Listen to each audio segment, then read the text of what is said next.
দীনদয়াল নামে এক বুড়ো কৃষক ছিল। দীনদয়াল বুড়ো হওয়া সত্ত্বেও সারা দিন মাঠে কাজ করত। কখনো কখনো দীনদয়ালের স্ত্রী বরখা দীনদয়ালকে সাহায্য করত। দীনদয়ালের দুটো ছেলে ছিল, ভুবল আর ধাবল। দুজনকে শুধুমাত্র খাবার সময়তেই দেখতে পাওয়া যেত। বাবা ভুবল, এখন আমি বুড়ো হয়ে গেছি, আমি চাষের কাজ করতে পারছি না, একটু তোমরা আমায় সাহায্য করো। বাবা, রোজ জমিতে পরিশ্রম করে ঘাম ঝরানোর আমার কোনো ইচ্ছা নেই। তুমি বরং ধবলকে বলো, ও তোমাকে সাহায্য করবে।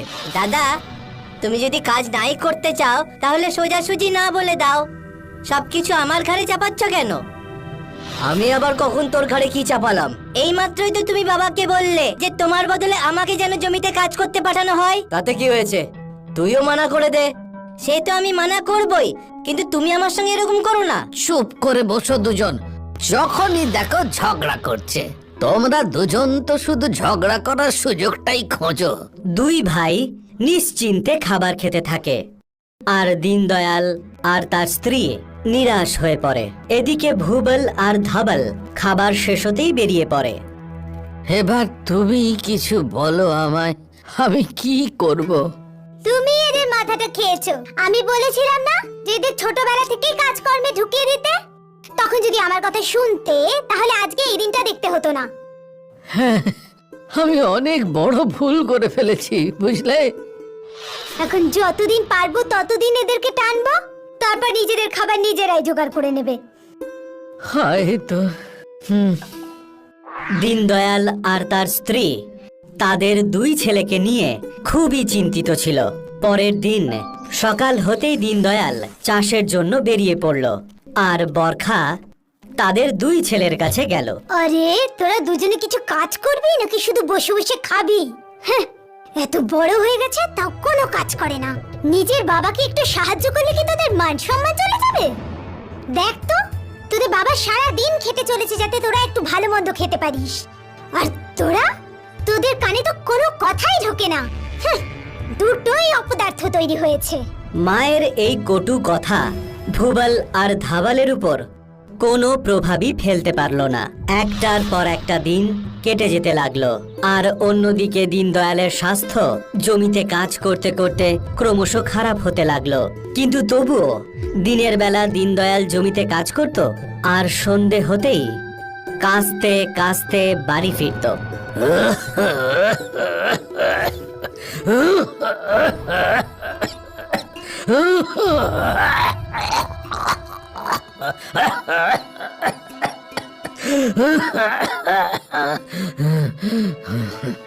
নিজের শরীরের দিকে একটু খেয়াল রাখো।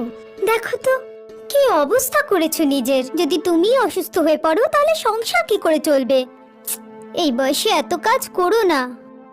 বরখা দীনদয়ালকে বিছানার উপরে শুইয়ে দিল আর তার সেবা করতে লাগলো।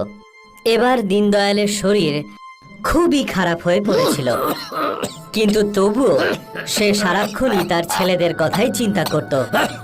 ও ভাবতো, যদি আমার কিছু হয়ে যায় তাহলে এই দুজন কি খাবে? এরা দুজন তো চাষবাসও করতে পারে না। আমার শরীরটা তো এদের কথা ভেবে ভেবে দিন দিন আরো বেশি খারাপ হয়ে যাচ্ছে। কি জানি কি হবে এদের দুজনের। একদিন অসুস্থ দীনদয়ালের সাথে দেখা করতে ওর বন্ধু রামকৃষ্ণ এলো। এ কি ভাই, তোমার তো খুব শরীর খারাপ।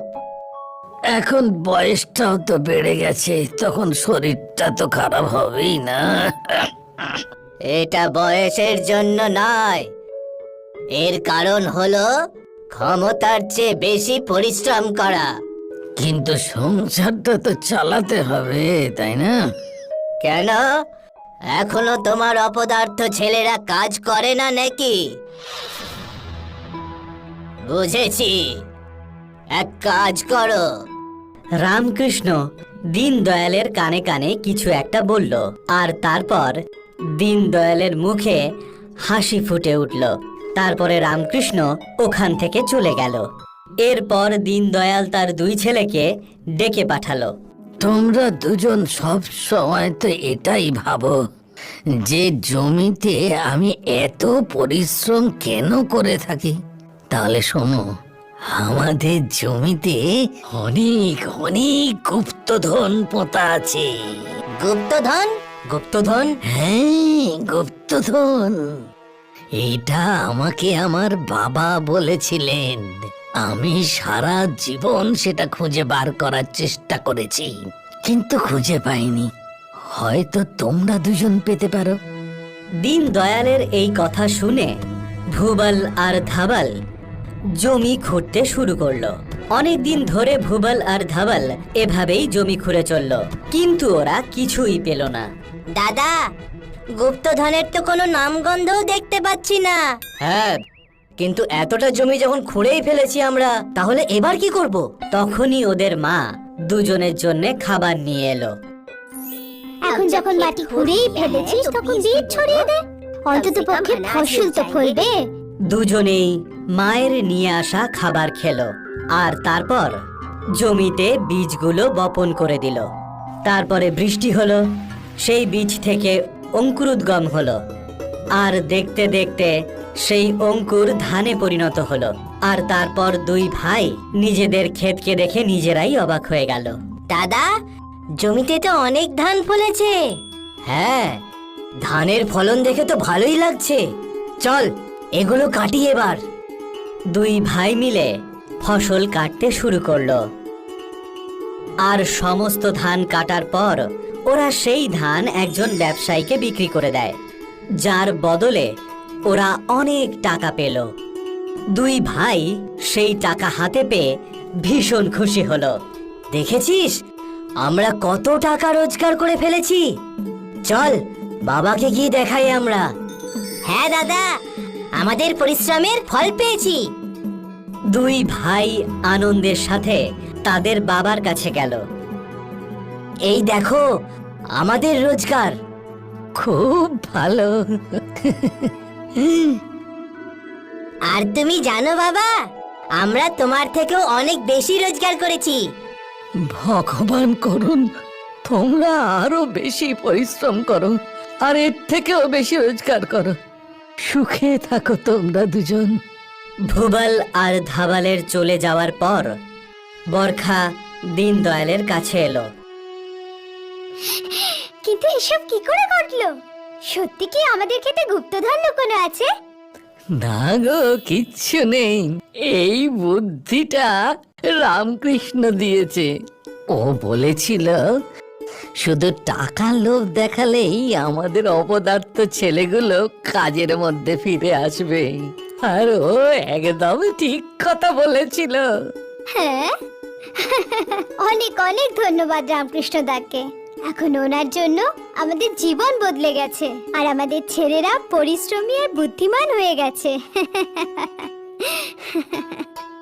দীনদয়াল গুপ্তধনের লোভ দেখিয়ে নিজের দুই নিষ্কর্মা ছেলেকে পরিশ্রমী করে তুলেছিল।